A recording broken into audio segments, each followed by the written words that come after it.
Oi, gente, boa noite. Vamos começar aqui então mais uma das mesas no ciclo de palestra das figuras psicanalíticas nas obras literárias.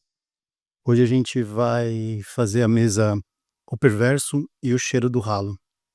Quero agradecer a presença de vocês que estão por aqui hoje, que vieram nessa quarta-feira aqui para ouvir a gente falar. Também ao pessoal que deve estar assistindo a gente pela internet, a gente tem transmissão também. Então, se algum amigo, amiga de vocês queria estar aqui e não conseguiu por algum motivo, pode mandar para ele pelas redes sociais da biblioteca, que vai estar passando também, tá? Quero agradecer à biblioteca Mário de Andrade por estar acolhendo esse evento aqui. Essa daqui já é, não sei o número, mas já aconteceram bastante mesas e tem mais algumas para vir. Provavelmente, se vocês entrarem agora nas redes da biblioteca, vocês vão ver quais que ainda tem, tá? Hoje está aqui com a gente Lourenço Mutarelli, escritor do Cheiro do Ralo, o professor José Valdemar Tubna, também por aqui. E um agradecimento pessoal meu, Diego, para os curadores do evento, em especial para o Luiz, de estar aqui como mediador dessa conversa. Eu que não sou especialista em nenhuma dessas duas áreas aqui, eu sou um leitor, eu sou tradutor também, traduzo obras de psicanálise e psicologia, mas eu sou basicamente, do lado da literatura, um leitor, e do lado da psicanálise, principalmente um paciente. Então é uma honra estar aqui nessa posição e nesse lugar de alguém que se aproveita tanto dessas linguagens e dessas abordagens e que tem o privilégio de estar conversando com eles aqui. A ideia é que a gente faça um bate-papo, uma conversa bastante solta, inclusive abrindo para vocês poderem fazer perguntas por aqui. Também para o pessoal que está assistindo na internet, se puder fazer pergunta e mandar para o pessoal que está ali administrando, vendo o chat, acho que rola também, né? Pode mandar essas perguntas por aqui, tá? O Lourenço trouxe 2 livros, né? Três. 3 livros para a gente fazer um sorteio depois aqui para vocês. Depois a gente vê como que isso vai funcionar. Pode pedir ajuda aí para o pessoal da ação cultural, pode pedir ajuda ali para o Luiz. A gente vai fazer a coisa acontecer aqui para a gente distribuir esses livros para vocês, tá? A gente teve a exibição do filme aqui agora há pouco, acho que muitos de vocês estavam por aqui também. Então tá todo mundo quente com o cheiro do ralo e vamos ver onde que essa conversa que articula o cheiro do ralo e o perverso, a perversão, vai nos levar nessa noite. Novamente, brigadão para todos vocês por estarem aqui hoje, por se dispuserem vir até aqui e vamos nessa, Lourenço. Pediram para eu começar, eu vou começar. Boa noite, obrigado por estarem aqui. Eu escrevi esse livro há uns 20, acho que há 21 anos. O filme que eu revi, fazia muito tempo que eu não revia. É muito emocionante para mim ver esses atores incríveis. Eu acho que tem um elenco muito impressionante, pessoas por quem eu tenho muito afeto. Extremamente delicado ver esse filme hoje em dia, num momento onde estamos repensando muitos valores importantes e delicados. Enquanto vi o filme, fiquei pensando até que ponto ele fala sobre a perversão ou o quanto ele fala sobre a humanidade, quanto a essa dificuldade de ser humano ou esse querer, ou o quanto somos instrumentos da vontade, como diria Schopenhauer, talvez. Tô aqui para levar a porrada à vontade e para pensar com vocês. Os livros para quem participar, eu trouxe um Cheiro do Ralo, um Caixa de Areia e um Diomedes, 2 são quadrinhos, são livros que estão sendo reeditados, e queria que cada um escolhesse algum participante, alguma participação. E estamos aí. Queria agradecer a presença do Marcelo e os presentes do Marcelo Lopes, obrigado por estar aqui, obrigado a todos. Começar por aí, né. Ou quer que eu fale mais um pouco? Eu falo mais? Ah, é difícil, é isso, é muito delicado nesse momento. Tenho tido, eu dou oficinas, né, de literatura, de narrativa gráfica e é um momento muito difícil, de se colocar algumas questões que eu acho muito importantes de serem colocadas, num diálogo, né, e não no curtir ou não curtir, não num extremo e em outro. Eu acho que é um momento onde nós temos que trocar, ouvir e falar. Então eu acho que isso pode ser interessante para essa conversa. Estava conversando com o José Valdemar em casa, nós tomamos um café semana passada que foi inesquecível, eh de uma palestra que eu cito no meu último livro, que é o Livro dos Mortos, que inclusive eu estava dizendo isso, a importância dos tradutores, o quanto eu respeito os tradutores, porque eu sou basicamente um monoglota. Eu leio espanhol e inglês de forma extremamente sofrida, o inglês. E acho a tradução um trabalho incrível e obrigado pelo seu trabalho. O Cheiro do Halo é quase um acidente que aconteceu na minha trajetória, é um divisor de águas na minha vida, ele mudou completamente a minha vida profissional, existencial. Eu escrevi em 5 dias durante um carnaval que eu fiquei sozinho e estava vendo um monte de, vou ter que falar a palavra, bundas e coisas assim, e isso me fez pensar. E na época eu estava terminando a trilogia do Diomedes, que é uma história em quadrinho longa que eu fiz durante, não sei se 4 ou 5 anos. Eu não costumo reler a minha obra, então O Cheiro do Ralo seria um livro muito distante para mim se eu não tivesse feito o audiobook um pouco antes da pandemia.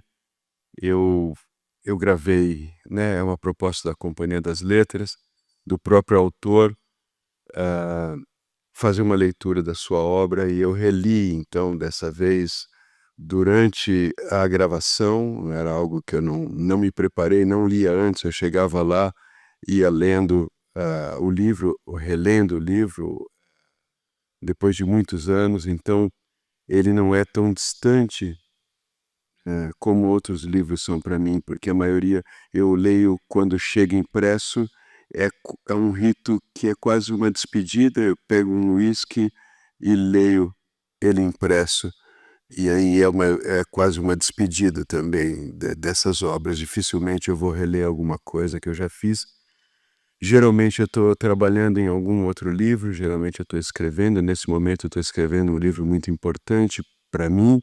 Todos os meus livros são muito importantes para mim, eu digo, e quem me conhece sabe disso, a minha obra é o meu tratamento e a cada livro, desculpa, eu saio melhor, eu estou quase perfeito já, talvez seja o último livro que eu estou escrevendo e e é isso, mas foi muito bonito para mim rever o filme, tenho muito carinho pelo filme. Quando o filme saiu, eu vou fazer a pergunta, eu vou responder a pergunta em off que você me fez. É com toda delicadeza e talvez não aparente, mas com toda a humildade. Quando o filme saiu, eu disse que, na primeira entrevista que eu dei, que eu achava que talvez o filme fosse melhor do que o livro, porque ele é mais aberto, ele atraiu mais público, ele é um pouco mais leve, ele é um pouco. E José Valdemar me perguntou agora baixinho se eu ainda acho que o filme é melhor do que o livro, e com toda humildade eu vou ter que dizer que não. O filme é muito bom, eu gosto muito do filme, acho lindo o filme, mas quando eu tive essa experiência estranha, extremamente estranha, de me reler depois de tantos anos e de perceber a construção. eu gosto muito da poesia, o meu trabalho tem uma coisa poética, a poesia no meu trabalho se dá com o tempo que eu devolvo algo que eu coloco ali no começo. O Cheiro do Ralo, ele tem para mim alguma das, acho que das frases, das melhores frases ou dos melhores fragmentos que eu já escrevi, embora eu escrevesse de uma maneira totalmente diferente da que eu escrevo hoje. Hoje eu levo 3, 4 anos para escrever um livro, porque eu fico lapidando muito mais as palavras. Eu desenvolvi um vício delicioso que é consultar, principalmente no OAIS, que é um dicionário que eu gosto muito, palavras que eu conheço, palavras às vezes banais. No Livro dos Mortos, esse último livro que eu lancei, eu dou um exemplo que é, se vocês procurarem energúmeno, por exemplo, no dicionário, o primeiro significado dessa palavra é aquele que foi possuído pelo demônio. E é algo que nós esquecemos ou não sabemos, então eu gosto de revisitar. Eu fiz questão de não procurar o perverso no dicionário. Eu vim com o meu perverso. O que é o perverso para mim? Desde muito pequeno eu tenho a lembrança, eu tenho muita memória da minha infância, tenho uma relação muito profunda com a minha infância, que é o momento da minha vida que eu mais preciso tratar e que ainda venho tratando. Mas eu lembro de quando eu ouvi algumas das palavras pela primeira vez, de quando eu aprendi, às vezes de forma totalmente torta, ah, ah, por aqueles que me criaram, o significado de algumas palavras. E reencontrar, revisitar isso é muito bom. Acho que foi um bom começo, né? Seguimos por aí. E mais uma vez, obrigado por estarem aqui.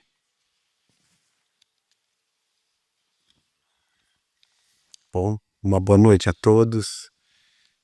Quero agradecer também a presença de todos. Quero agradecer muito o convite do Luiz, um psicanalista que há alguns anos eu já conheço e, bom, tá no trabalho, né? Muito bom, muito bom.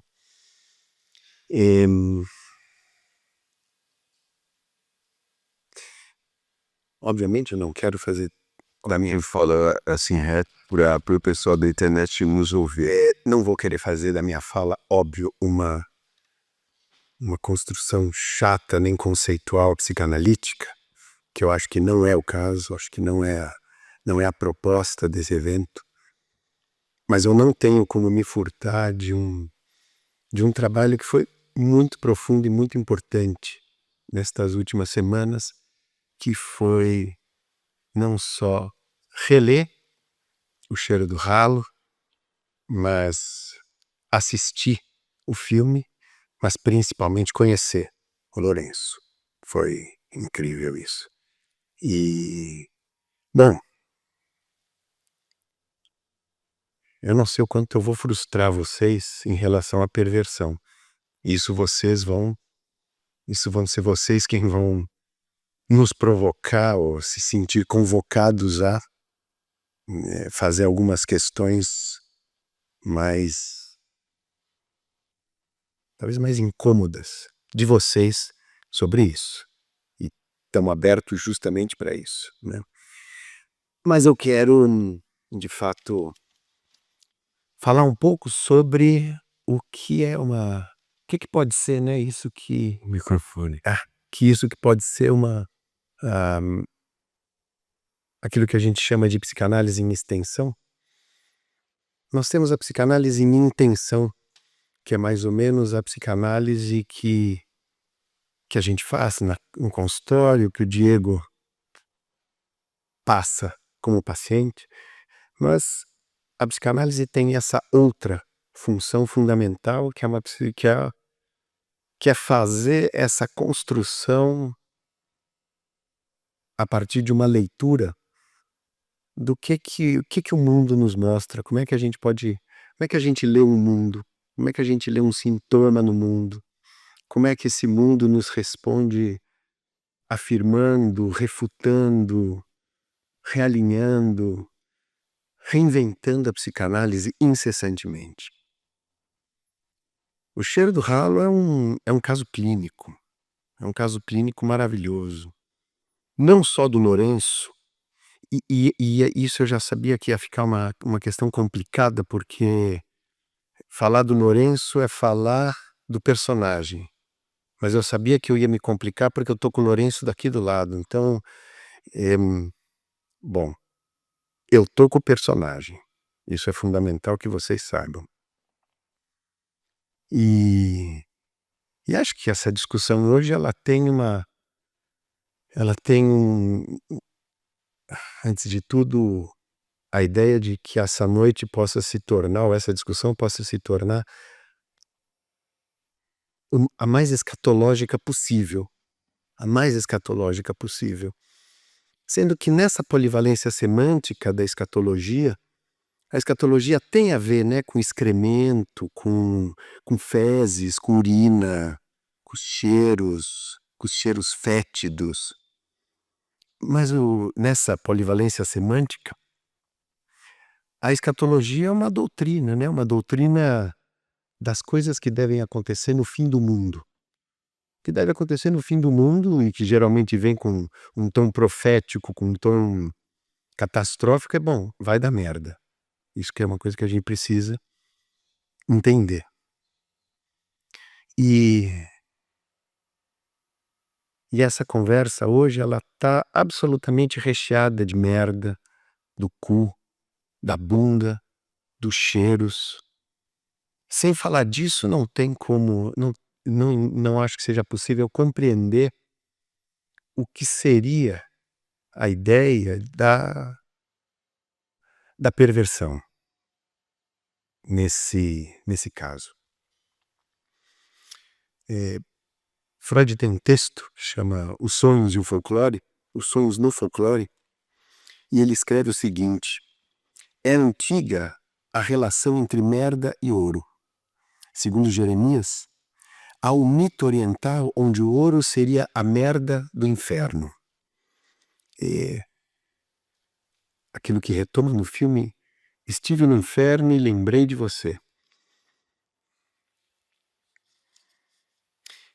Essa é a vida de Lourenço, cheio de ouro, um cheiro de merda. E essa é a vida de E aí eu vou... Depois da minha fala, o que vocês quiserem também trazer a respeito de alguma contribuição um pouco maior da conceitualização, a gente aprofunda. Mas essa é a vida de um neurótico obsessivo. E um cara poderoso, um cara organizado, um acumulador, inteligente e tão ingênuo ao mesmo tempo, um canalha e ao mesmo tempo romântico. E assim é uma vida. A nossa existência tem mais a ver com merda e cu do que a gente gostaria de pensar, do que a gente gostaria de saber, do que a gente gostaria de lembrar. Freud lembra que a gente nasce como merda, literalmente, né? Ou seja, a gente cai, a gente é ejetado. E se não for, do mesmo jeito que quando a merda empedra e tem que fazer flitienema, tem cesárea. Tem que tirar.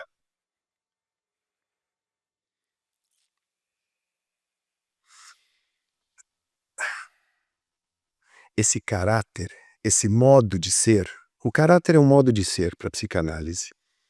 Não significa necessariamente algo que moralmente está sustentado como bom ou ruim.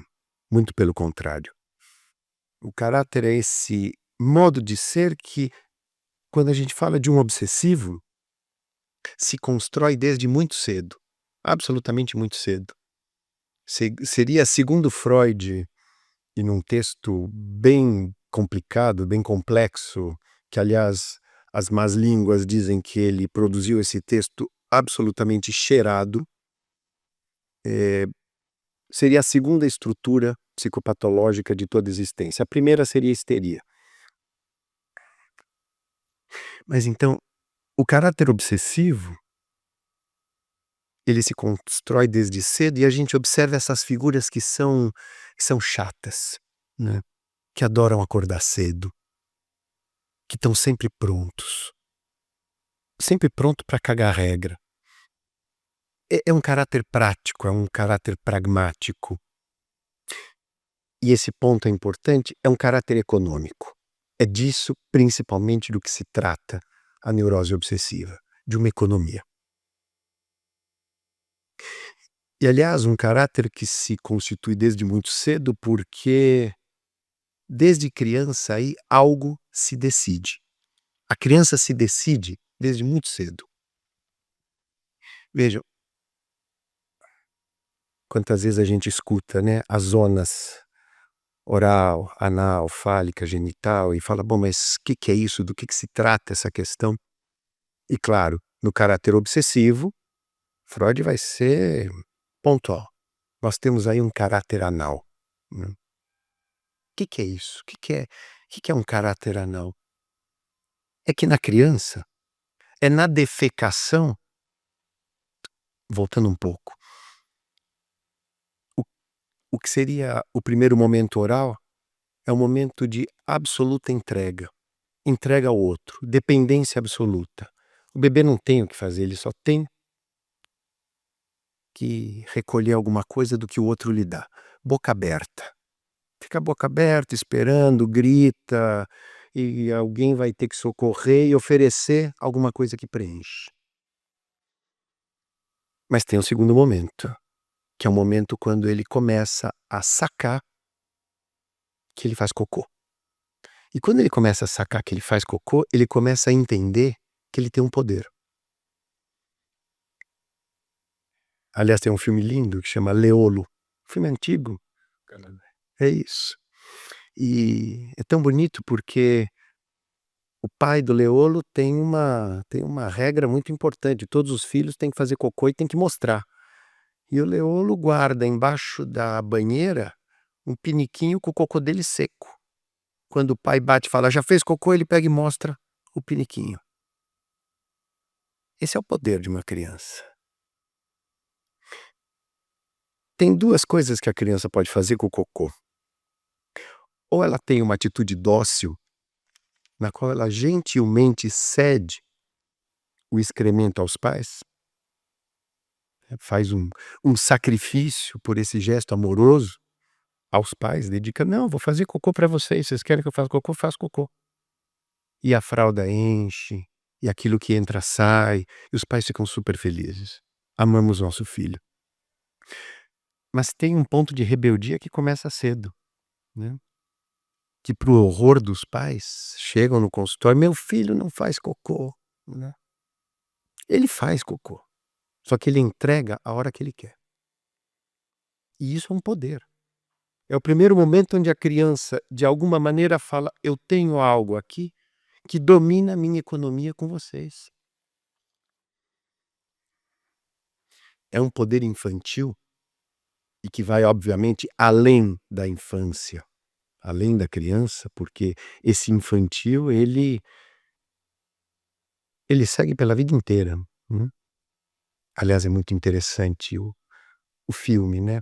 O livro também, mas eu vou me ater aqui muito mais a algumas cenas, imagens do filme, apesar de que a minha construção veio, obviamente, pelo livro, mais pelo livro. Mas o Lourenço muitas vezes é tão infantil, né? Parece tão pouco preparado, tão pouco adaptado para algumas situações e, ao mesmo tempo, em outras, ele é até de uma malvadeza, né? De uma coisa sarcástica que nos faz dar risada, que tem um humor que é incrível e, ao mesmo tempo, ingênuo, como uma criança. Mas esse poder infantil, o que ele visa? Ele visa satisfazer aquilo que a gente chama de um autoerotismo. Então, a criança, desde cedo, entende que aquilo que ela produz dá prazer para ela. Muito prazer. Como diz o Lourenço, escreve no livro uma frase linda sobre isso. Essa frase não está no filme. Você é outro. E como outro, não necessito de você. E só te dou o que quero, nunca o que você precisa. Isso é lindo isso.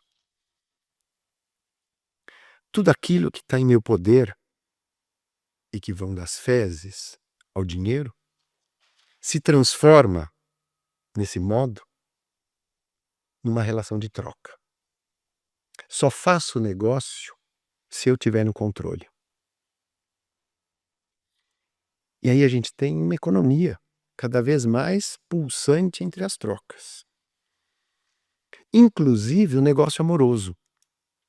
No filme, tanto quanto no livro, a aproximação do objeto de desejo, dessa bunda, ativa todas as defesas do Lourenço.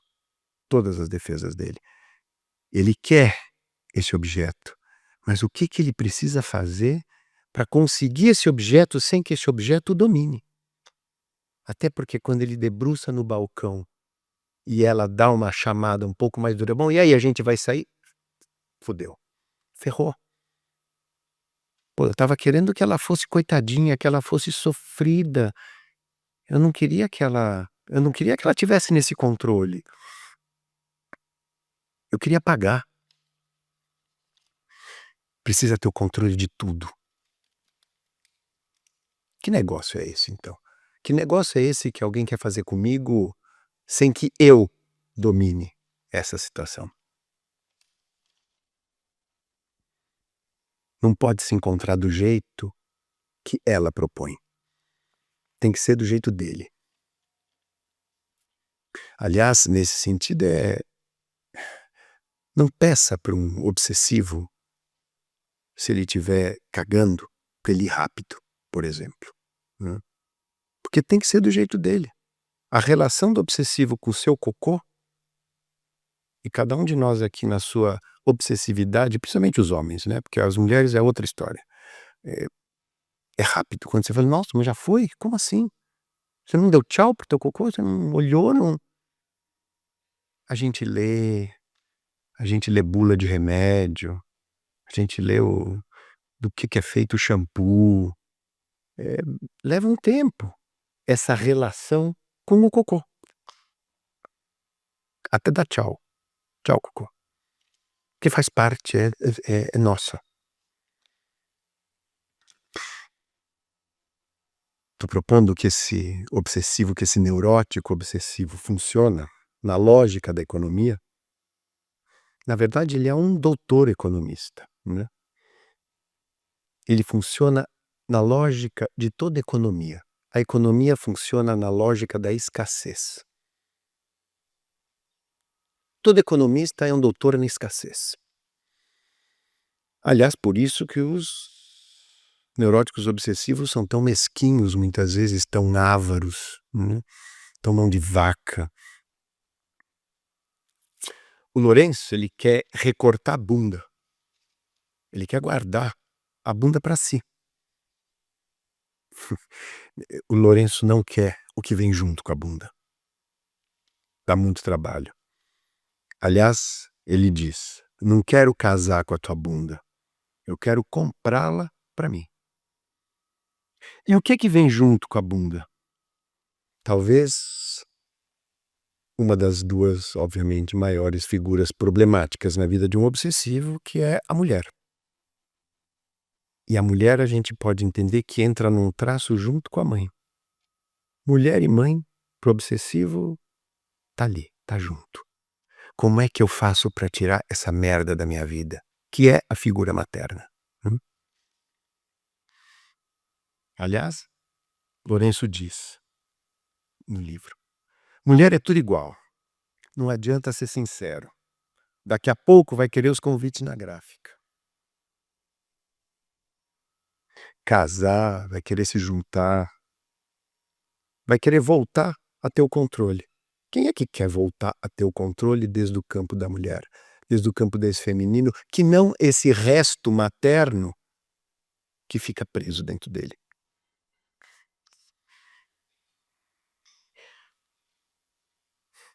Se pro Lourenço a bunda chega como um recorte de paixão,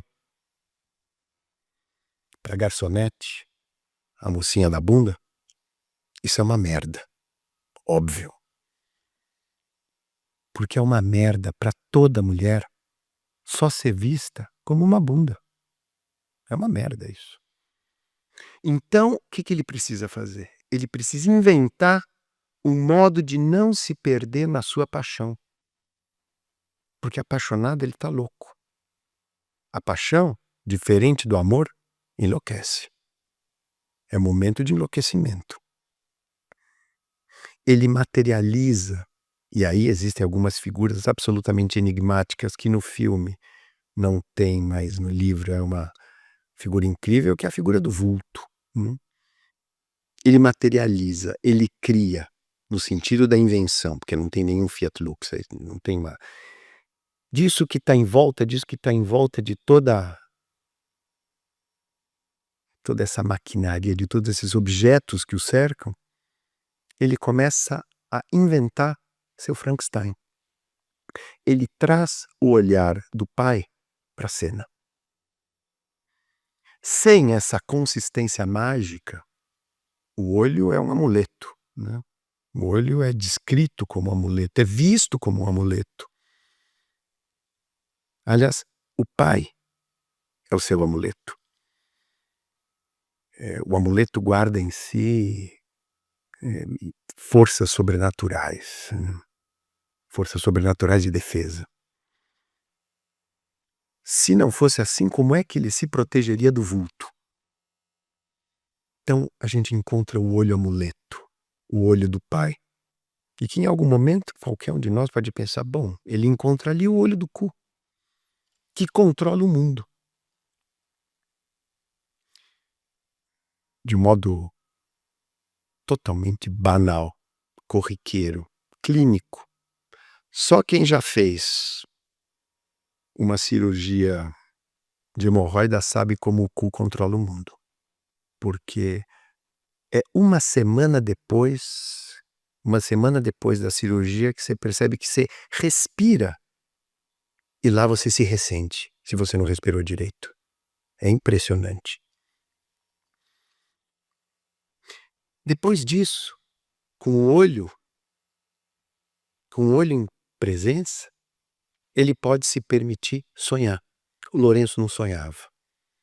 O Lourenço nunca sonhava. E ele pode se permitir sonhar com o quê? Com amor. Se confundir com essa sua paixão amorosa. Conhecer o que é gostar de alguém.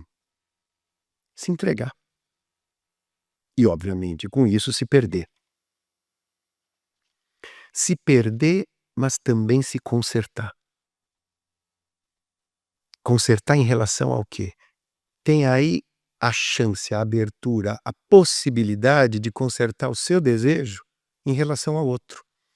Aquilo que o desejo cobra da possibilidade de alguém ter que se reinventar para um outro.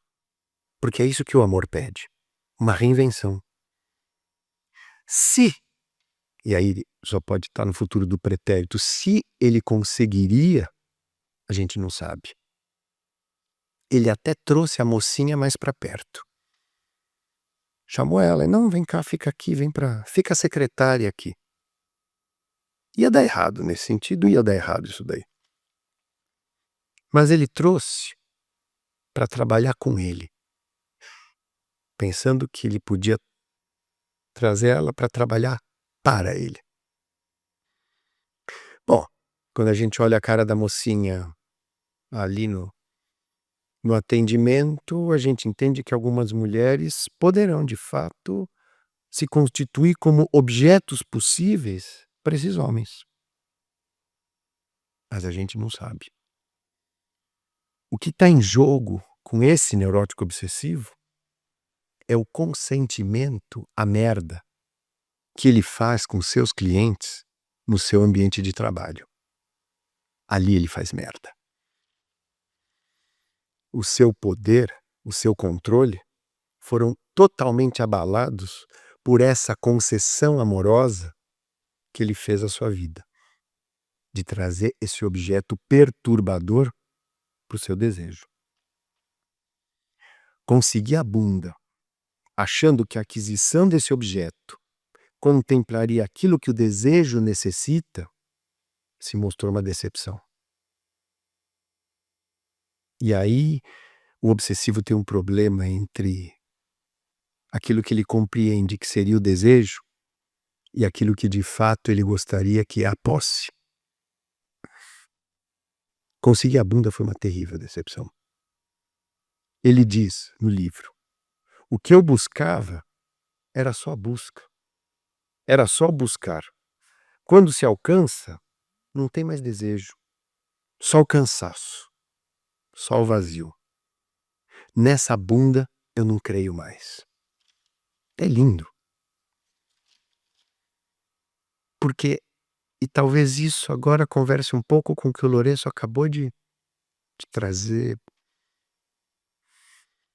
Esse é o retrato, de algum modo, patético dessa nossa atual, porque não necessariamente contemporânea, mas atual, miserável condição humana. Nós somos absolutamente acumuladores. Os objetos estão aí, a gente vai acumulando, acumulando, acumulando sem sentido. Que é diferente do que coleciona, que é diferente daquele que tem o objeto no lugar para si. Não, os objetos hoje, eles... Bom, é isso, são que nem bunda, todo mundo tem. Um monte. E depois não sabe o que fazer para desapegar. Tanto que a bunda vai acabar indo para a sala ao lado. Aquilo que a gente vai adquirindo e guardando, absolutamente inútil. A sala desses objetos guardados. Tem uma frase dele que ele diz assim: e tudo se incorpora ao todo, e então o encanto se desfaz. O sintoma de Lourenço aí retorna com força. Volta à economia da escassez. O caráter anal, a figura obsessiva, absolutamente é uma figura de teimosia. É uma figura de resistência. Clinicamente, é aquela figura que fica no looping clínico, porque ele sabe do que ele precisa, ele sabe como ele tem que mudar. Mas é esse saber que justamente faz uma construção gigantesca de outros saberes e não dá um passo. Não dá um passo. Eu sei que eu preciso, mas Lourenço volta a se agarrar à merda do dinheiro. Enche as caixas de charuto de dinheiro, o que dá para ele essa incrível sensação de segurança. Mas pensando que depois da surra que ele toma daquele mal-entendido gigantesco, ele,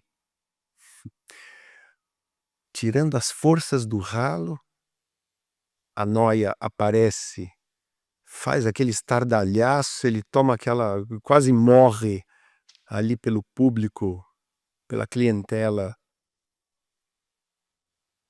Só uma estupidez muito grande nesse sintoma ainda deixaria aquela menina voltar e fazer negócio com ela. É que, na verdade, não tem ninguém ali. Ele não está discriminando quem é quem. É a cegueira desse processo que deixa ele absolutamente em risco. Ele não percebeu ali a gravidade do encontro. O tiro que ele leva é consequência disso que a gente chama de uma alienação sintomática.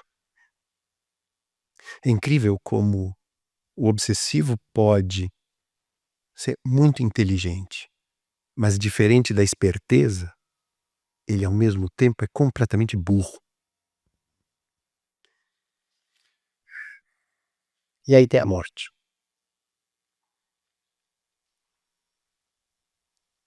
Que nos entristece. Ao menos a mim me entristeceu.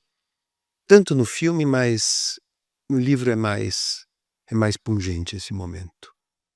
No livro ele diz: beijaria cada uma das coisas que eu julguei ter tido. E então eu me perco em mim. Nesse mim que nunca fui eu.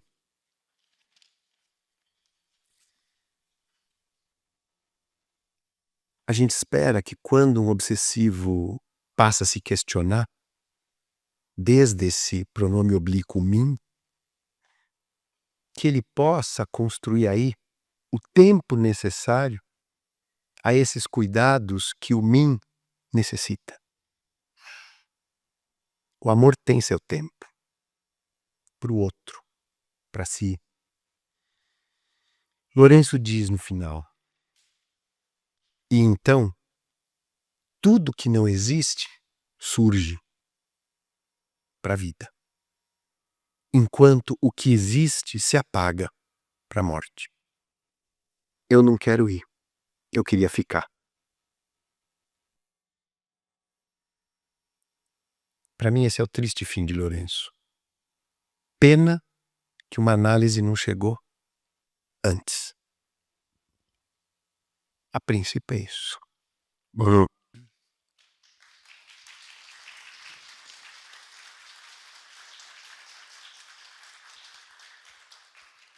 eu anotei uma série de coisas aqui para não me perder, mas tem uma coisa muito importante na minha existência, que são os nomes.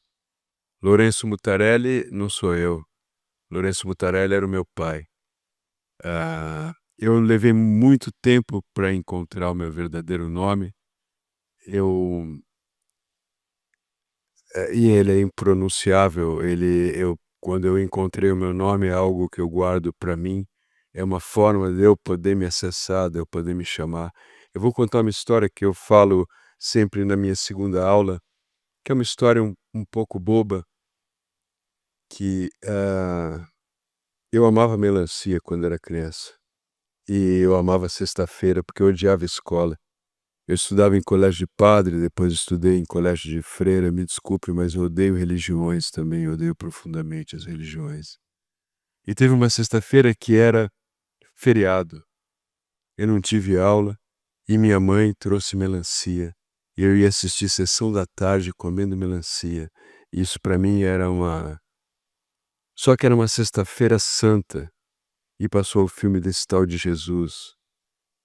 E eu sabia que era um cara que tinha se ferrado, mas eu não sabia que ele tinha se ferrado tanto. E não era o filme do Mel Gibson, era um daqueles com os caras loiros e tudo. Eu era tão pequeno que eu não alcançava o chuveiro. Eu tinha que pedir para minha mãe ligar o chuveiro quando eu ia tomar banho. Enquanto eu via aquele filme e via aquela criatura se ferrando cada vez mais, chegou um momento que, não sei se vocês sabem, eu vou falar um pouco, não sei se vocês já viram esse filme, eu vou dar um spoiler.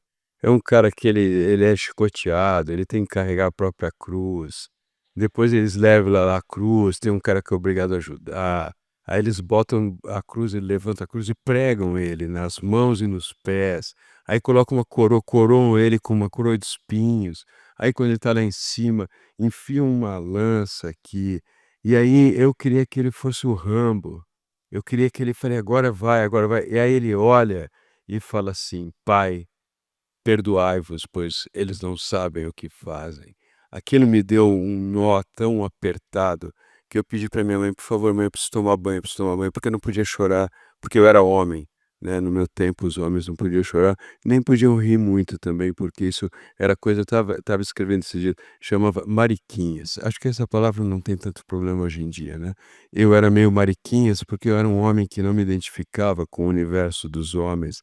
Eu era um menino sensível, eu me identificava com outras coisas. E eu falei para minha mãe: eu preciso tomar banho", e ela ligou o chuveiro e eu agachei no ralo e fiquei chorando por ele ter falado aquilo. Eu falei uma vez numa entrevista do Kurt Vonnegut, que é um escritor norte-americano que eu gosto muito, que os livros dele, ele constrói o Taj Mahal para guardar um cinzeiro. O cheiro do ralo eu guardo um pequeno tesouro para mim, que não consta no filme, que ele diz no final, pouco antes desse final diferente do meu final, ele diz: "Pai, dessa vez não perdoa". Então, eu levei isso quando eu falei que eu escrevi em 5 dias, a Lucimar falou: Não, você escreveu em 30 e poucos anos, que era a idade que eu tinha na época. Ah, esse Jesus que eu passei a ter uma profunda aversão, um profundo, desrespeito por aquilo que me machucou tanto, que me feriu tanto e que me tornou tão distante daquilo. Eu encontrei na mesma época, muito pequeno, meu pai tinha uma biblioteca razoável e que nós tínhamos acesso e podíamos folhear e tudo. Eu encontrei os quadros do Bosch, Hieronymus Bosch, um pintor de 1500 e pouco, e eu achava impressionante como o cu ali era algo infernal. Então essa escatologia, que pode ser a escatologia da merda e também é a escatologia bíblica do fim dos tempos, ela é muito presente na obra do Bosch. É disso que eu falo no Cheiro do Ralo. O Cheiro do Ralo primeiro, é um livro onde o personagem não tem nome, ele tem aparência. Ele tem a aparência do cara do comercial do Bombril, porque na época eu ouvia muito isso, falava: "Nossa, você parece o cara do comercial do Bombril", que é o Carlos Moreno, um ator incrível, e eu ouvia muito isso: "Nossa, você parece o cara do comercial do Bombril". Hoje, quando eu mudei de óculos, porque todo mundo fala: "Nossa, você parece o Gandhi". Eu falei: "Caramba, eu não aguento mais isso, parecer o Gandhi". Eu sempre pareço alguém, eu sempre tenho a aparência de alguém que não é quem eu vejo, não é quem eu sinto, não é quem eu sou. Eu sou nomeado não é o meu nome, não é. Então, quando no filme eles dão o nome de Lourenço dizendo que é uma homenagem a mim, eu não recebo enquanto uma homenagem. Quando eu fiz O Cheiro do Ralo, eu tentei fazer uma antítese minha, eu tentei criar um personagem que fosse a minha antítese, porque eu infelizmente me desfiz de muitas coisas vendendo, é isso, eu precisava, as coisas apertavam, eu tinha que me desfazer de coisas. E desde muito pequeno, quem me conhece sabe disso, eu cuido das coisas que eu tenho. Eu sei como é difícil, você quer muito uma coisa, no momento que você consegue aquilo, aquilo perde o valor. Eu tento fazer com que essas coisas que eu consigo, que são muitas, eu tento cuidar delas, eu tento revisitar, eu tento pegá-las e é isso. Então tem essa questão. O que eu falava da poesia no começo, eu fui fechando meu mundo em pequenos detalhes, eu vejo o mundo, eu não consigo ver o todo, eu vejo detalhes. Então a poesia para mim tá naquele momento que ele dá uma bala de framboesa, ele é o troco que ele recebe por comer o lanche naquela lanchonete no livro, e ele não sabe o que fazer com a bala, ele entrega para aquela moça que guarda o objeto do desejo dele.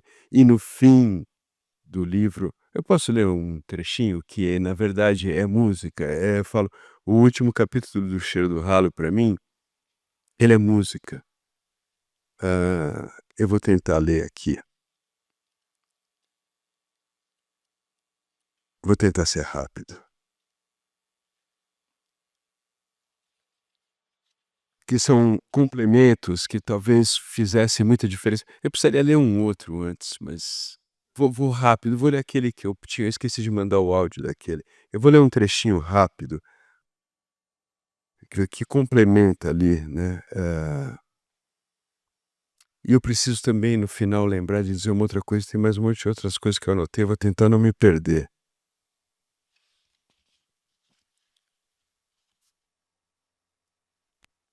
Ligo a TV, tiro o som, só tem um som que eu queria escutar, o som da bunda. Eu só queria ouvir ela falar. As imagens sem som são estranhas. Eu devia ter deixado um recado, isso é logo depois que ele consegue o telefone dela. Acho que vou tomar um banho, assim faço 1 hora, aí falo com ela cheiroso. Entro no banheiro, acendo a luz, abro o box e abro o box e pulo para trás. Cubro a mão com a boca, não, é o contrário, cubro a boca com a mão, apago a luz, vou fingir que não vi. Eu não vou estragar o meu dia, não, isso eu não vou fazer. Justo hoje que consegui a senha para falar, não, eu não vi nada, deve ter sido uma ilusão. Foi isso, foi uma ilusão. Como poderia ter acontecido algo assim? Só pode ser ilusão, é isso. Vou tentar mais uma vez, disco. Antes que chame, eu mesmo desligo. minhas mãos tremem muito, volto ao banheiro, acendo a luz, vou ao box, agacho, o ralo está tapado, lotado de fios de cabelo loiros, longos, entopem o ralo, puxo, são mais compridos do que imaginei, talvez tingidos, por quê? Porque sempre algo me assombra. Porque não posso viver em paz, e aí eu sinto o vulto passar, eu estou assustado, ansioso, por quê? Porque sempre algo me assombra. Por que não posso ser como os demais? Por que Oscar Wilde? Por que Dorian Gray? Por que o meu mundo tem que ser sempre feio? Por que tudo sobe do ralo só para me ver? Por que fui inventar de tomar banho? Por quê? Porque tudo tem que ter um porquê? Porque a vida não é como os sonhos? Porque na minha vida esses limites se fundem?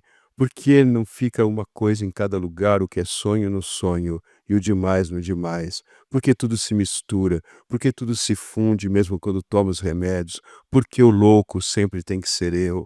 Talvez seja um problema no encanamento do prédio. É isso que deve ser. O cabelo vem de outro apartamento, só pode ser. É isso, tá tudo bem. O vulto passou porque o vulto passado. E hoje, desculpa, e de hoje em diante, eu prometo mudar, vou ser justo com os justos, e não vou ser com os demais, os não justos. A vida não é a porra do conto de Natal, a vida é bela. Lembro o homem do prego, lembro Sidney Lumet, ele, Rod Steiger, era amargo porque no passado alguém o amargou. Ele era perseguido pela dor, a dor do judeu, a minha dor. Se me cortam eu não sangro, é isso, tá tudo bem. Eu vou ligar para a bunda que eu amo e no final eu vou ser feliz. Eu vou ligar agora mesmo e ela vai atender, ela vai entender. Ele atende. O velho Banguela é o pai dela que tinha atendido antes. Ela chegou muito cansada, ela já foi se deitar. Durma com os anjos, dorme com Deus. Ele entra, ele traz uma perna, uma prótese. É japonês, ele diz, vou comprar. Vai ser a perna do meu pai. Eu já tenho o olho, agora que paguei, tenho a perna. Sei que com o tempo vou montá-lo, vou montar o meu pai Frankenstein, o pai que se foi antes que eu o tivesse, foi antes de eu nascer, nem me viu, nunca voltou, foi. Ele só saiu com a minha mãe uma vez, eu não sei o seu nome, nem sei se o nome ele tem, ele nem sabe como eu sou, ele nunca me viu, eu só o imaginei, a vida inteira. Eu mesmo lhe dei o nome, eu mesmo o batizei, eu mesmo cuidei de criá-lo, de cada detalhe, eu cuidei. Meu pai, fui eu que inventei. Ele nunca soube o que sinto, não soube o quanto o amei, ele não sabe que rezo todas as noites, ele não sabe. Ele não sabe como é minha cara, ele não sabe como ela foi, ele não sabe que eu fui criança, não sabe que a cicatriz do joelho foi da vez que eu caí. Ele não sabe que existo e que tenho a cara do Bombril. Ele meteu rapidinho em minha mãe e se foi. Eu fiquei. Ele é mais triste que eu. Talvez ele não tenha ninguém. Eu tenho ele, meu pai Frankenstein. Agora eu pulo pro final, eu vou tentar ser bem rápido. Chego. Ela já me espera, diz estar ansiosa e feliz, espera não me desapontar, não como recepcionista, abro a porta e explico os detalhes, coisa muito suja ou quebrada faço uma pré-seleção, o resto deixa que eu cuido, e nunca, nunca entre sem antes bater.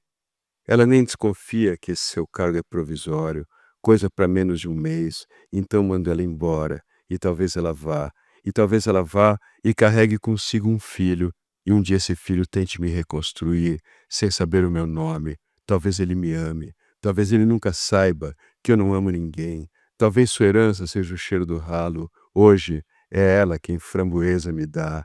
Ela diz que me ama, como quem diz obrigado. Então, já em minha sala, trancado, caminho até o banheirinho e descubro o ralo. Ontem até esqueci, deitado de bruços, inalo, trago. Para ele, o ralo sou eu.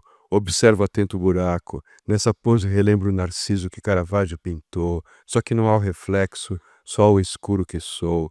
E isso é tudo que me resta para amar. Ele entra, ele rasga dinheiro. Ele entra e sai carregando uma coisa pesada. Ele entra com as mãos ocupadas e eu cuido de me esvaziar. Ele entra tal qual um relógio, outro entra igual um martelo. É relógio, alfinete, é faca. É abajur, é enxada, é pá. É ouro, é prata, é ferro. É história pra lá e pra cá. É sanfona, é imagem, é tela. Porcelana chinesa ou barata. É o cheiro, é a merda, é o pai. É navalha, é o livro, é não sei o que mais. É isso, é aquilo. É moeda, é bordado com ponto falso.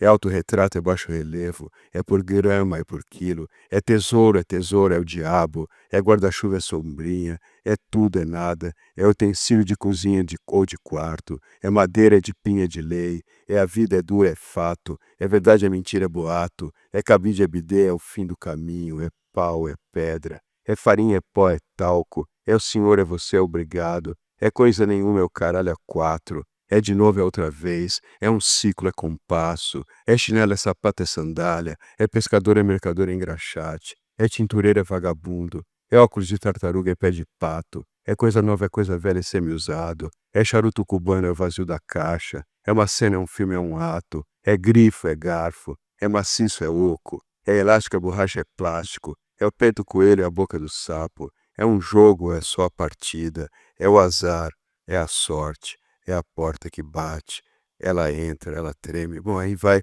só num trechinho aqui no fim, depois do tiro ele diz...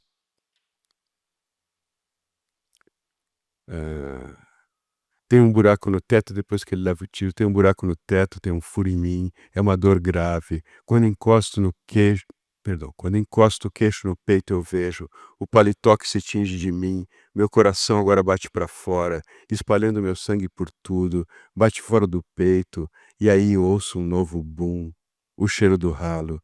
Esse era o nome do livro que eu nunca escrevi. Tudo passa por meus pensamentos, penso em tudo que um dia comprei, penso em todas as coisas que me colecionaram. A morte é dura, a morte cura e machuca, a morte dói. Eu sou dor, dói muito, tudo é dor no nada. Por o El solto um rosebud. Penso no olho de meu pai, penso em dar um último beijo. Beijaria cada uma das coisas que eu julguei ter tido. Sinto que perco tudo que nunca foi meu, e então eu me perco em mim, nesse mim que nunca foi eu. Beijaria a bunda como se fosse a única, pai. Dessa vez não perdoe. Não há luz, era tudo mentira. Desse lado ninguém espera por mim, ninguém me guia, pois o caminho não dá para errar, caio. O caminho é a queda me traga como um ralo. O silêncio é a língua que eu falo. Então tudo que não existe surge, enquanto o que existe se apaga. Eu não quero ir, mas o abismo me engole. Desculpa, eu não quero ir, eu queria ficar. Esse é o fim.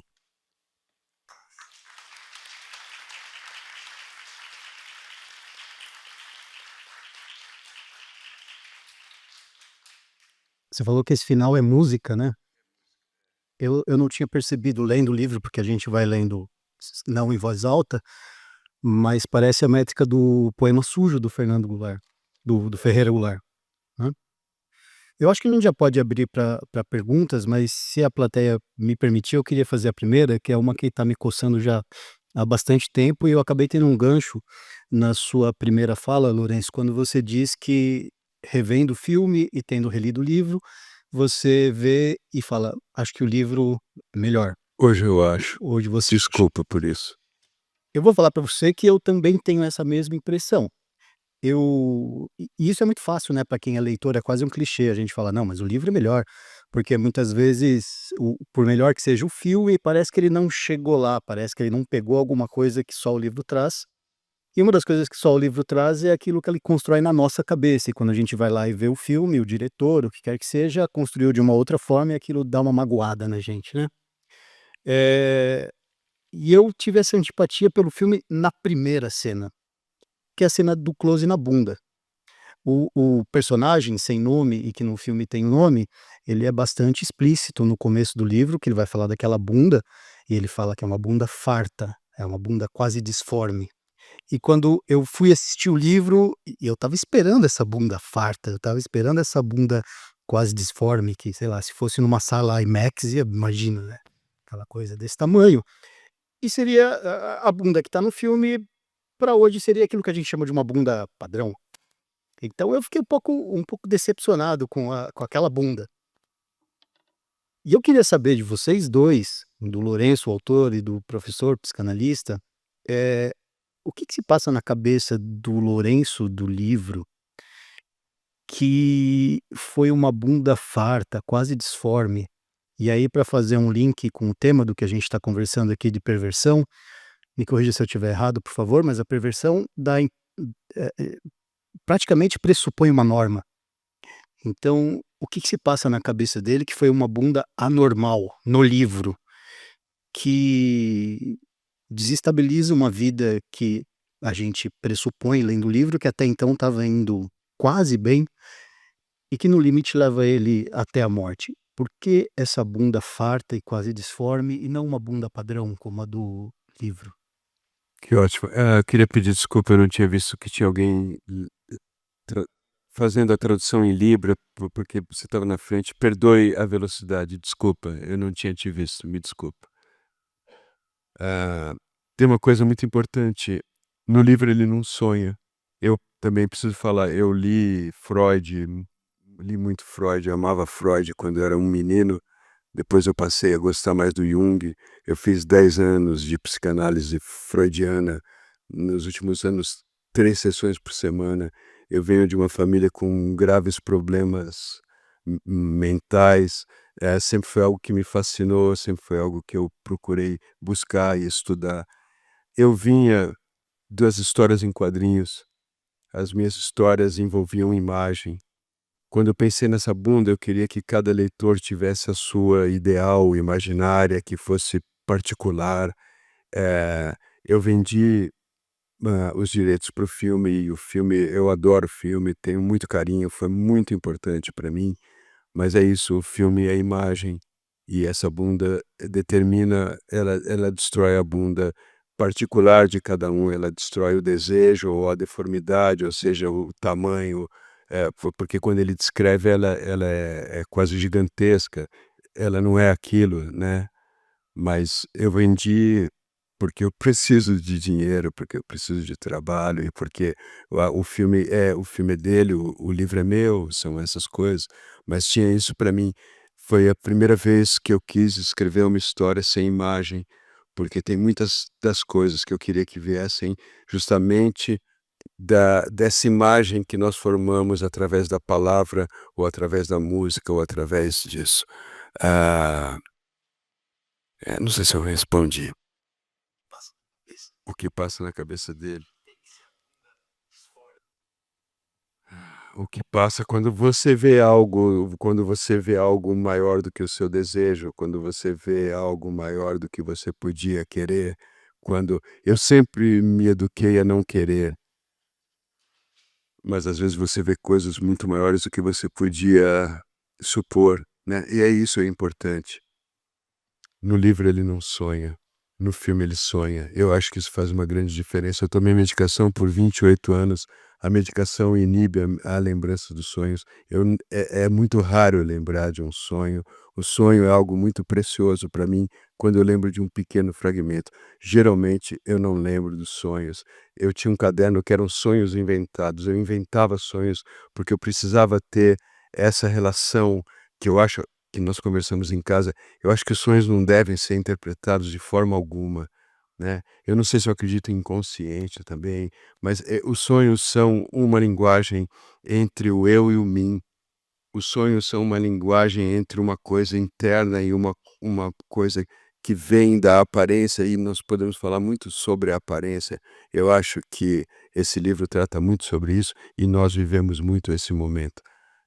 Então é isso. Acho que quando você vê algo que você não imaginava que pudesse existir, algo que você quisesse morar, ela era tão grande que eu queria morar lá, eu queria é isso, por isso tem aquele abraço, porque se ele solta aquilo, o ralo traga, o ralo, a escatologia, principalmente a escatologia bíblica, que é uma grande briga minha, eu e o mim, e eu acho que é isso, porque às vezes nós vemos coisas, eu não eu, às vezes eu não queria querer tantas coisas que eu quero, e mas é isso, eu nunca tinha visto algo assim, não importa o símbolo que seja, o signo que seja. Eu detesto querer, e eu sempre quero. Professor, é isso? A perversão, ela pressupõe uma norma, alguma coisa assim? E aí esse personagem buscando a bunda fora do padrão, tem alguma coisa aí pra gente, uma pista? Tem, bom, ainda bem que a perversão surgiu em algum momento, né, eu pensei que ia ficar só na obsessividade da minha fala e Não, a perversão tá lá, eu tô tentando fugir disso, eu tô tentando não parecer perverso, é o que eu falei, eu devia ter trazido meu óculos do Gandhi, eu quero parecer que eu sou um moço bonzinho, eu quero fingir que eu não vou olhar pra bunda de ninguém, eu não vou olhar, eu prometo. Quando a Paula Brown foi lá em casa, que o Heitor Dália foi me apresentar, ela foi com uma jaqueta jeans amarrada na cintura, acho que ela pensou que eu era um pervertido. Eh eh na literatura, eu não gosto dessa palavra artes, eu diria nas ciências, né, o que eu faço é ciência, não é arte. Ah, hã, Você cria símbolos e metáforas, nem tudo é exatamente aquilo, e eu não sou perverso, ou vou fingir que não sou, ou vou tentar não ser, prometo. não, ainda bem que somos, ainda bem que o cheiro do ralo é um recado ao amor. Não é um recado de amor, não é por essa preposição. Ele é um recado ao amor, porque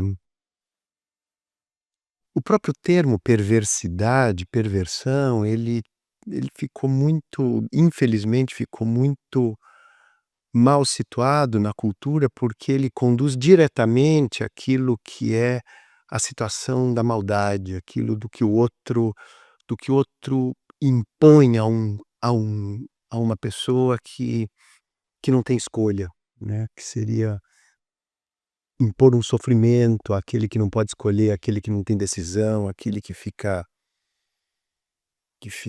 submetido. Tem uma autora, tem uma psicanalista que isso não vai ficar, não é, esse nome não vai conseguir se sustentar, mas ela vai chamar, seria muito melhor se a gente conseguisse ler Freud como as neossexualidades, né.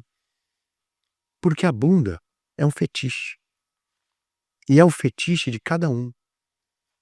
Por isso que estou entendendo assim, Lourenço, que quando o filme marca um fetiche, ele desconstrói a possibilidade, como você mesmo leu, Diego, de pô, mas cadê aquela bunda?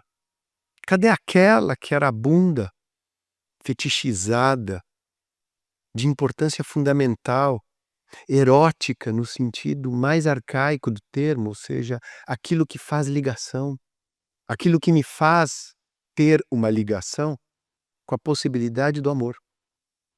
Então, a perversão do filme é a perversão amorosa, é aquilo que nos liga, sem obviamente ligar para aquilo que nossa construção, que nosso caráter impõe como aquilo que deve ser ou que não deve ser. Isso me atropela, a bunda me atropela. A bunda me atropela como o meu fetiche me atropela. E se eu permito que esse fetiche possa ser vivido, exercido, pensado, escrito, dito, ele ganha uma vida que é uma vida fundamental, que é a vida amorosa.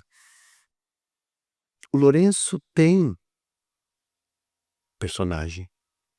Lourenço Do tem filme. do filme.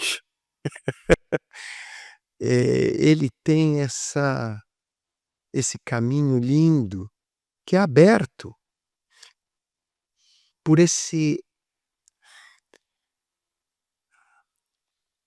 eh, por isso que é o inefável do cheiro. Começa pelo cheiro. Tem o cheiro do banheirinho, tem aquele cheiro tão próprio, né, e que o cara que vai vender o violino acertou na lata, né. "Pô, mas isso aí é teu". "Meu nada, é teu". Reconhece como sendo teu. Entende isso como sendo teu. Acolhe isso como sendo teu. Porque o grande equívoco, tanto clínico e, ao meu ver, tanto da cultura, uma cultura que está cada vez mais empobrecida, que está cada vez mais politicamente correta, insuportavelmente emudecedora dos amores possíveis. Se isso não tiver voz, Isso não convoca. Ele foi convocado pelo cara do violino e não gostou, mas foi aquilo naquele momento que abre a possibilidade dele dizer: "Então tem uma bunda na minha vida, tem uma casa, bom, agora eu tô falando, tem esse lugar para eu poder entrar, tem um lugar de acolhimento".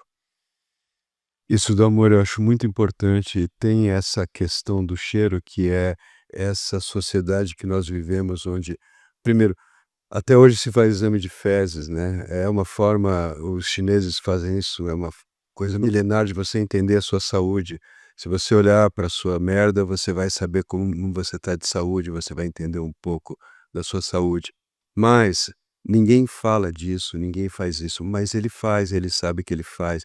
Ele fica insistindo: "Eu não amo ninguém, eu não amo ninguém", mas você vê o quanto ele ama, você vê o quanto ele é solitário, o quanto isso se torna, esse amor se torna vingança, e quando ele vai ligar para ela, o que ele faz? Ele vai tomar banho para ligar para ela cheiroso, porque ele não quer que ela sinta o cheiro dele, porque ele é perverso, no sentido de que somos perverso, no sentido de que, ah, eu não sou aquele Jesus, eu não perdoaria aquilo, eu tenho, os meus excrementos, eu, feito os gatos, tento esconder, eu tento parecer cheiroso, eu tento é isso, eu acho que nesse sentido, essa perversão ou essa distorção ou essa mesma coisa que é o amor, que o que é o amor senão ah, um desejo absurdo de posse, de controle, de perverso, né. O amor é perverso, e não ser amado é extremamente doloroso, né. Então, eu acho que tem muito tem muito de é isso, eu só não quero parecer perverso, eu não tô, discordando do tema. Então acho que a gente pode abrir para perguntas. Levantem a mão quem quer fazer perguntas, por favor. Ó, tem uma aqui, tem Eu lembro de você de algum lugar, né, ele dos lançamentos. ele Obrigado. ali primeiro, depois ela ali.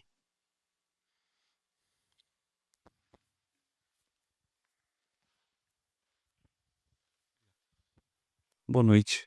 Boa noite. Eh, a neurose, eu estava pensando sobre a neurose e outras tormentas psicológicas da sua obra, e eu pensei muito no Natimorto, porque o agente, ele é esse indivíduo neurótico também obsessivo pela voz, e tem essa relação também com a bunda, é uma figura meio feminina, e ele se diz assexual e depois nega pelas pulsões sexuais que ele cria durante o romance.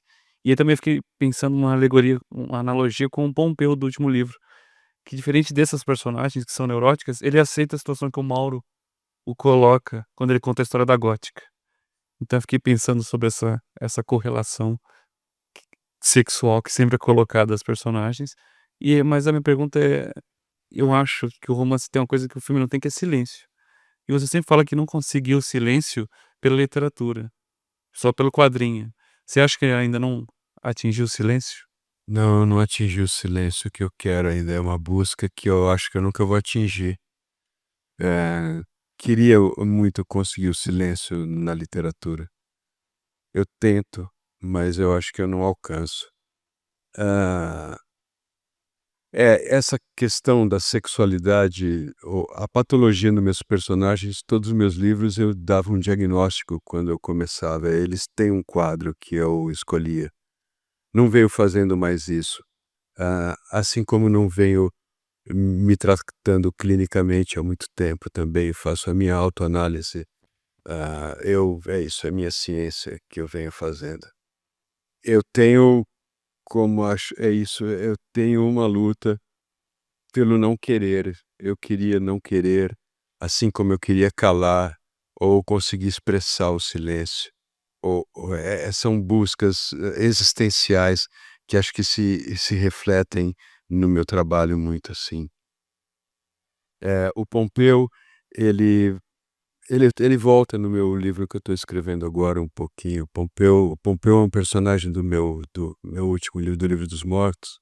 Ele é quase um alter ego fragmentado ali.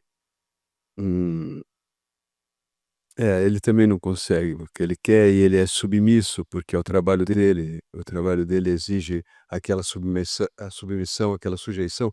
De alguma forma, ele é a viciada que tem que aceitar e se expor e se humilhar para ganhar o pão que ele precisa, né, como cada um de nós engole bastante sapo para viver socialmente, para pôr o pão na mesa, para isso, né. O meu penúltimo livro, ontem eu estava falando sobre ele na aula, O Livro dos Mortos, ou o livro 4, Entum, que é um outro planeta. E lá eles têm o Baba. Baba é um padrinho, que quando nasce uma criança, ele caga na boca dessa criança. E essa criança caga aquilo e se alimenta o resto da vida. Então eles não se preocupam em comer, eles não se preocupam, eles não vão em bar, em restaurante, eles celebram tomando sol quietos. Eles não têm, se nós não tivéssemos essa preocupação de nos alimentar, se nós não precisássemos comer tanto, porque eu almoço, posso almoçar. Outro dia eu comi um almoço tão delicioso, tão incrível, assim, que eu até fecho os olhos, eu adoro comer. É, mas passa meia hora eu tô pegando uma bolacha, sabe, é insaciável. O que me incomoda e que me essa insaciabilidade, essa coisa de a gente tá sempre querendo. Pô, eu já almocei, eu vou fazer um lanchinho, depois mais outro, aí eu vou jantar, depois à noite eu vou roubar a geladeira, vou tomar um corote que eu gosto também, e não para, e a minha sede não acaba. É isso que eu luto também. Eu queria ser um pouco mais silencioso.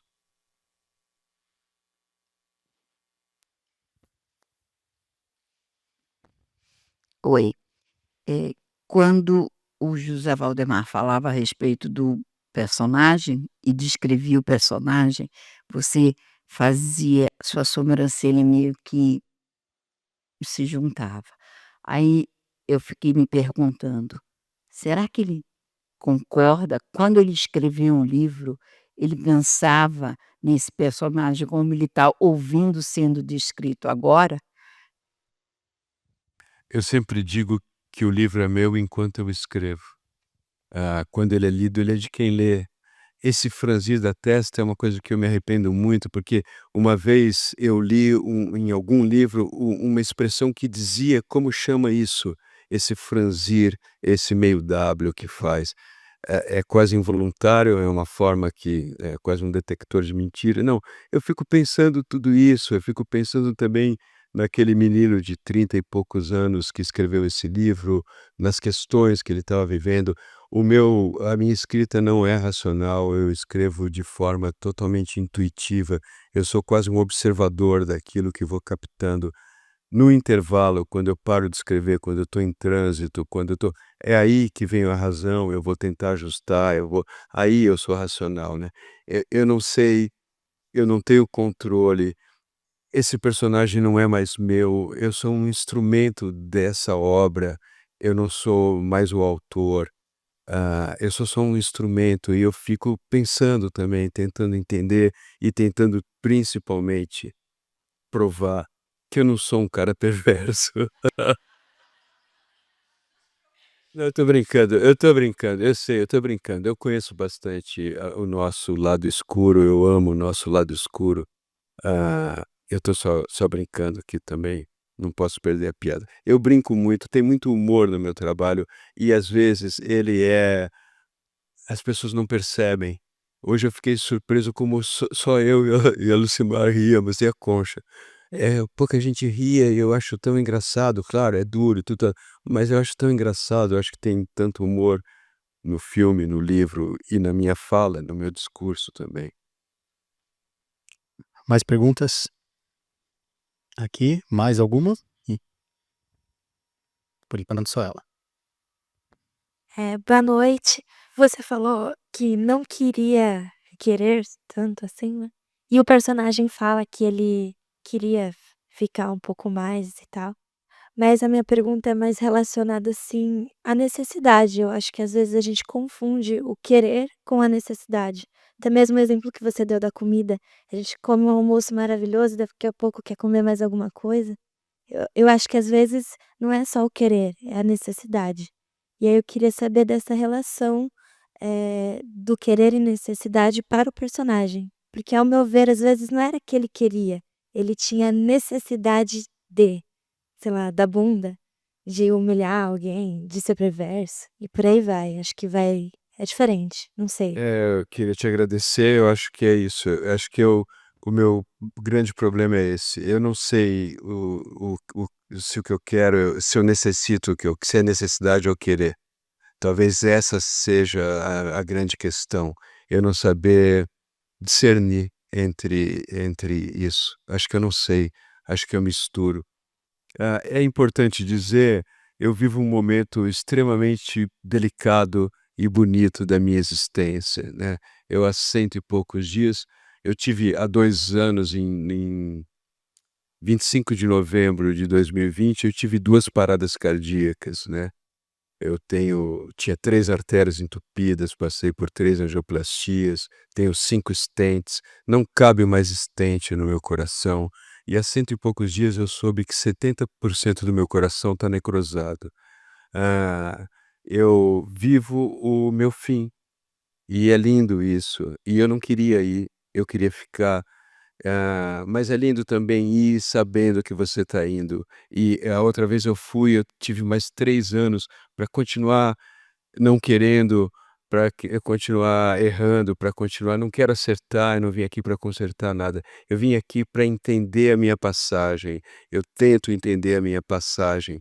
E, esse diagnóstico ou esse conhecimento tem sido algo extremamente bonito para mim e para as pessoas próximas de mim, né, foi uma coisa eu tentei preservar a minha mãe dessa conversa, que tem 82 anos e dança e viaja e tem muito mais saúde do que eu, mas foi uma conversa, meu filho disse: "Foi uma conversa histórica".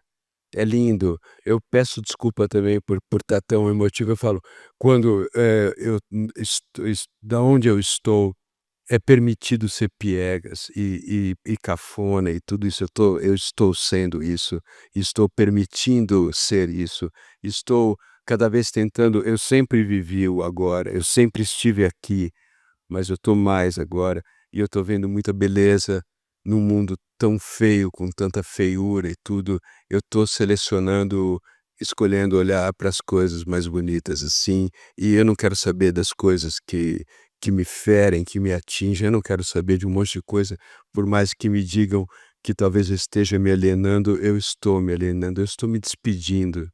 Eu estou me despedindo, eu estou dando as coisas que são preciosas e que eu colecionei para os meus amigos próximos. Eu quero entregar isso em vida. E, tem uma frase que eu cito em algum lugar que eu não lembro o filósofo que diz, que sempre me intrigou, que diz: "A pedra é mais pedra do que antes". Me perdoe, eu não lembro quem é você que disse isso, mas também agora é meu, porque eu ouvi e já roubei, e que agora seja de quem está ouvindo, mas eu sempre ficava com essa dúvida: "Pô, mas eu estou cada vez mais velho, mais decadente e tal, então e eu sou mais eu do que eu era?". Sou. Eu nunca fui tão eu quanto eu sou agora. E é bonito viver isso.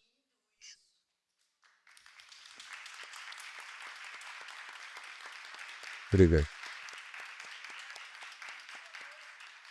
Eu que agradeço. Eu agradeço vocês ouvirem, me lerem, eu agradeço.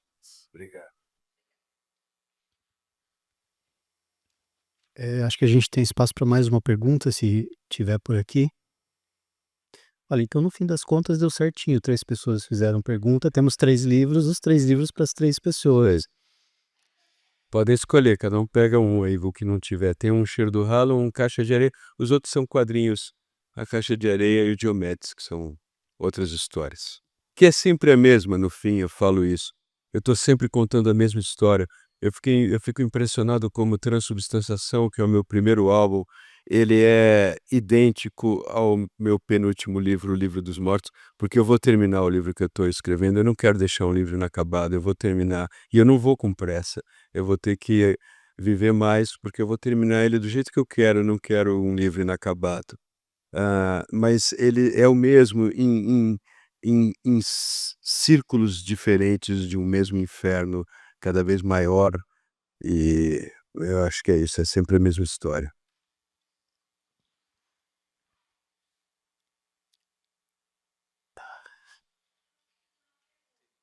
Duas perguntas. Ixi, vai faltar livro.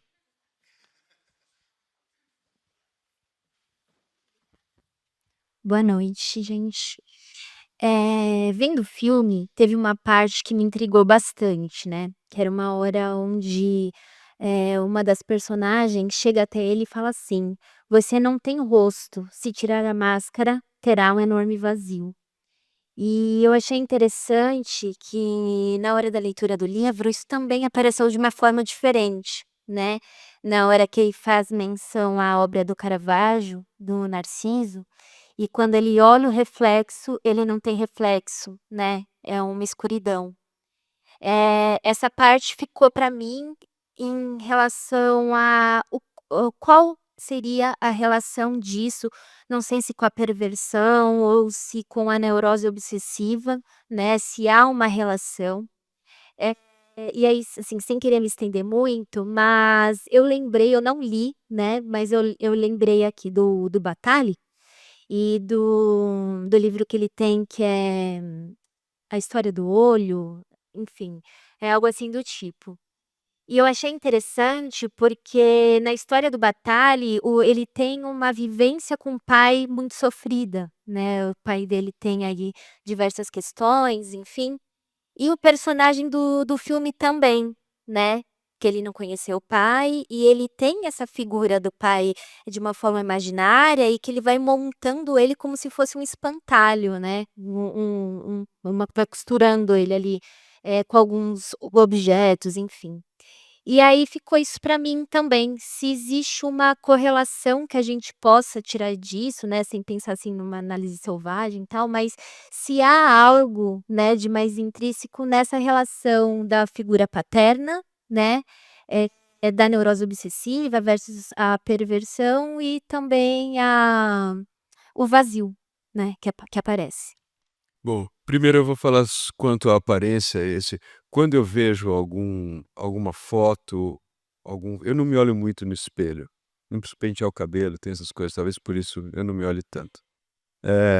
Mas quando eu vejo a minha imagem, não sou eu, não é isso, eu sou aquele menino que não alcança o chuveiro até hoje. Meu pai era existia o pai que eu construí, a minha relação com meu pai é profunda,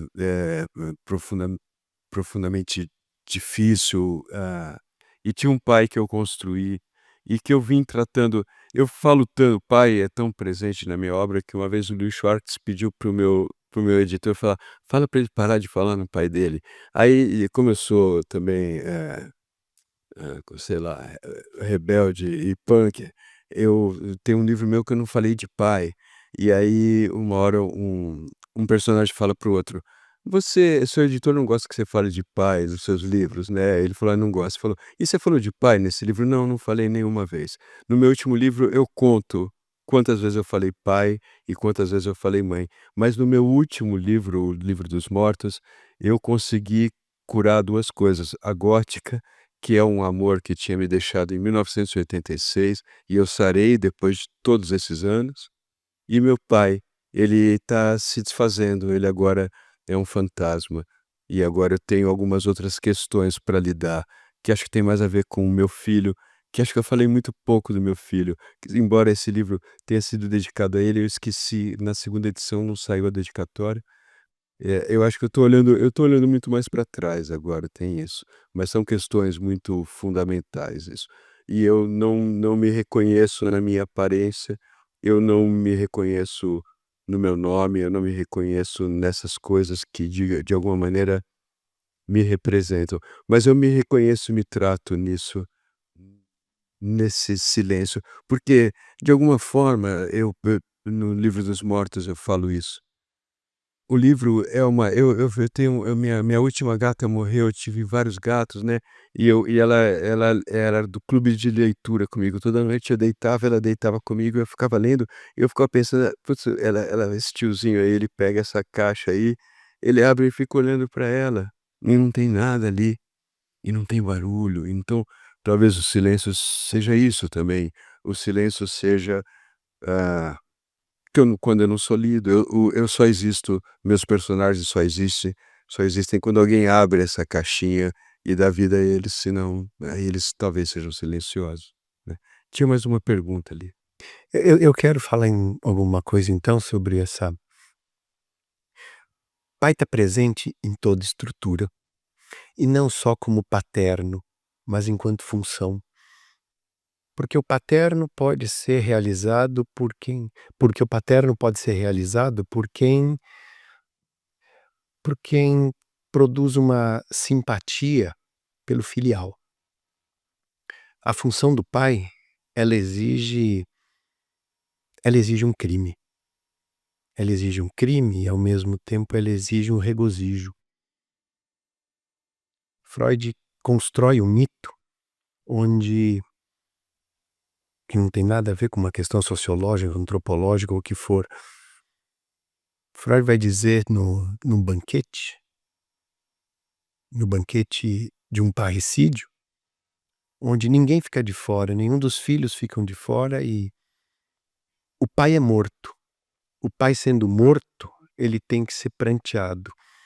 Mas é justamente porque ele foi morto e pranteado que agora ele libera a possibilidade do filho ter a mulher, do filho ter a possibilidade de viver a vida. A morte do pai é o que propicia a possibilidade da existência de um amor pela vida, né? E o mito de Narciso, que está presente em absolutamente todos nós, não há figura sem narcisismo.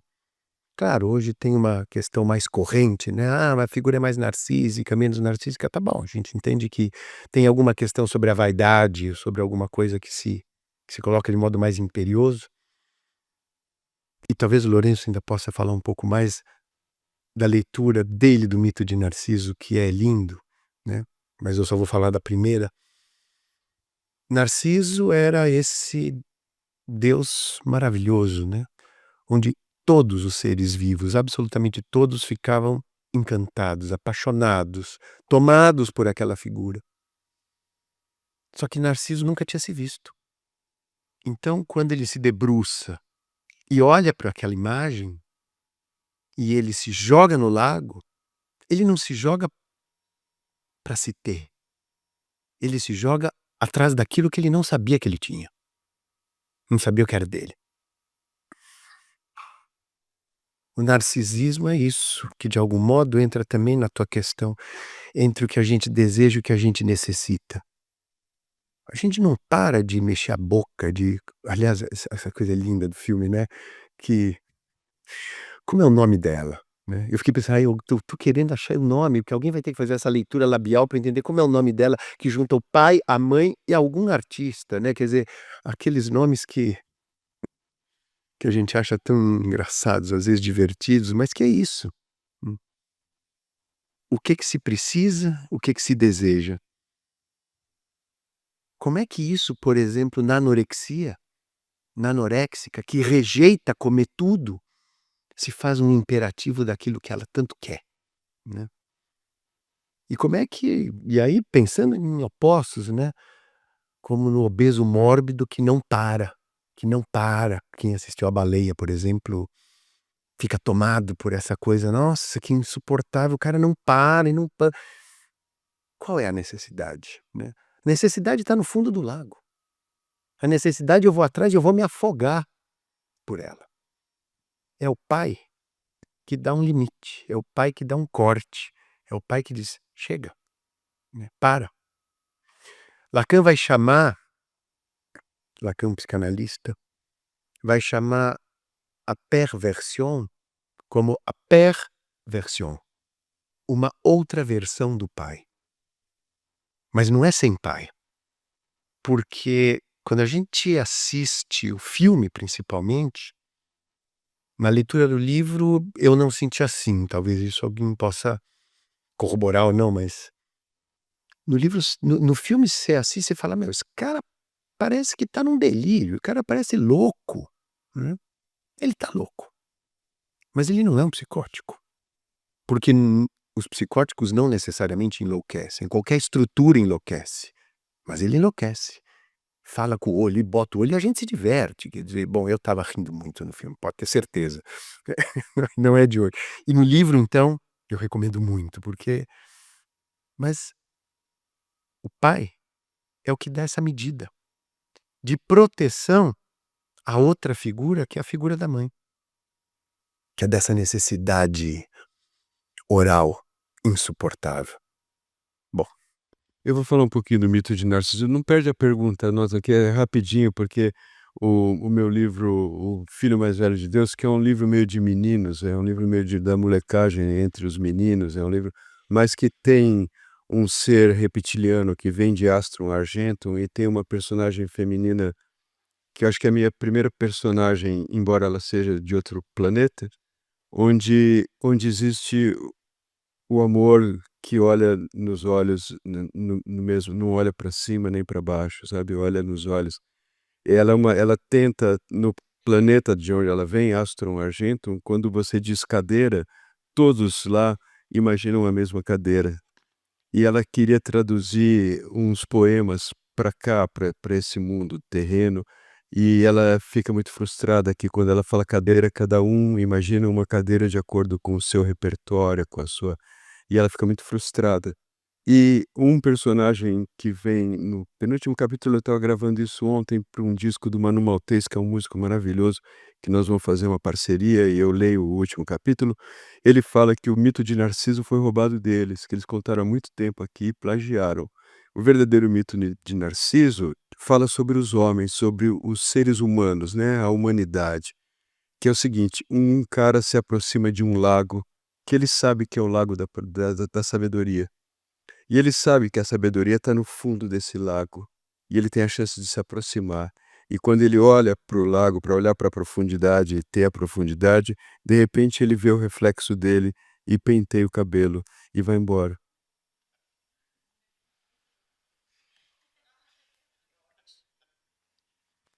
Eu vou ter que fazer agora o meu papel de mediador antipático, porque a gente já passou 15 minutos aqui do tempo estipulado para a gente não abusar tanto da paciência do pessoal aqui da biblioteca. Vou pedir uma pergunta bastante rápida e respostas breves não possível. Com a cabeça, hein? a pergunta é a resposta sim ou não. Acabei ficando com esse papel horrível, mas desculpa. Lourenço, se o Lourenço, personagem do filme, recebesse no galpão dele um garoto sem nome vendendo um livro de histórias, ele compraria ou não? Ele ia tirar muito proveito desse menino. E o menino tem que mostrar muito a bunda. Ele compraria porque ele é um leitor, e eu queria agradecer. Você disse que você é um leitor, nós precisamos muito de leitores, nós temos escritor demais. Eu acho que ele compraria, ele ia querer ler o livro, mas ele ia olhar a bunda do menino antes.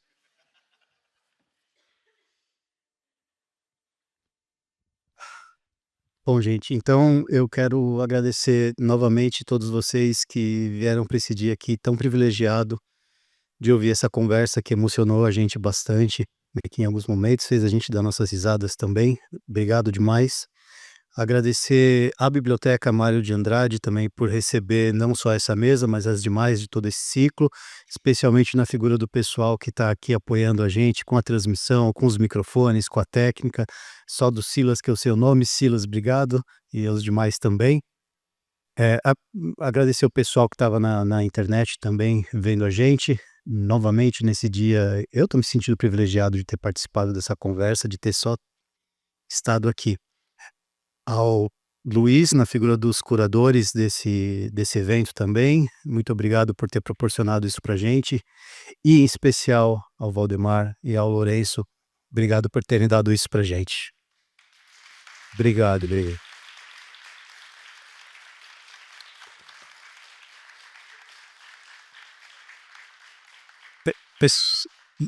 E o livro, a encrenca do livro. Temos cinco perguntas aqui. Pessoal que fez as perguntas, vem cá, a gente vai resolver isso com vocês aqui. Nada que 5 minutos de lutinha não resolvam também, não é?